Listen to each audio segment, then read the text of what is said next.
మొక్కై వంగనిది మానై వంగున అంటారు.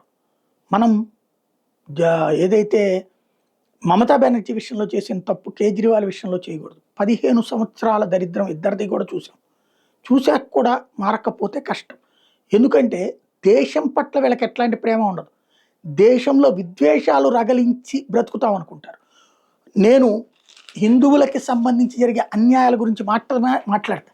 కానీ బుజ్జగింపు చర్యల విషయంలో ఎవరు చేసినా తప్పని అంటాం. ఇప్పుడు కేజ్రీవాల్ ఏం చేస్తాడు? అక్కడ ఉన్న హిందువులను విడదీసి మాట్లాడతాడు. ముస్లింలు క్రైస్తవుల విషయంలో ఒక ధోరణి వ్యవహరిస్తాడు, సిక్కుల విషయంలో ఇంకో ధోరణి వ్యవహరిస్తాడు. ఇప్పుడు జరుగుతున్నటువంటి ఢిల్లీ ఉద్యమం వెనకాల కేజ్రీవాల్ ఉన్నాడు. కేజ్రీవాల్ మనిషే అక్కడ చేస్తుంది, కానీ ఆశించిన బలం రావట్లేదు.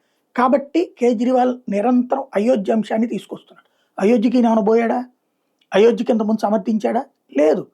అక్కడ జరిగిన దొంగతనాన్ని దొంగగానే చూస్తారు. దొంగను ఏమన్నా దాస్తే తప్పు. ఢిల్లీలో ఈయన ఉన్నప్పుడు దొంగతనాలు జరిగినాయి, అవన్నీ కేజ్రీవాల్ దొంగతనాలు అంటామా? అనం కదా. దొంగను పట్టుకున్నారు అంటాం. లేదా ఇంకొక చోట ఇంకో దొంగతనం జరిగితే దొంగగానే చూడాలి. అంతేగాని దాన్ని ఇక్కడ హిందుత్వానికి ముడిపెట్టి హిందుత్వానికి తేడా చేసేశారు అని. ఈయన హిందుత్వ వ్యతిరేకి. మళ్ళీ మెయిన్ ఇష్యూ ఏంటంటే హిందుత్వం మీదన డిస్టర్బెన్స్ క్రియేట్ చేయాలా, సిక్కులను విడదీయాలి హిందుత్వం నుంచి. సిక్కులలో రేపు పొద్దున పంజాబ్ ముఖ్యమంత్రి అవ్వాలని ఆశిస్తున్నాడు ఆయన.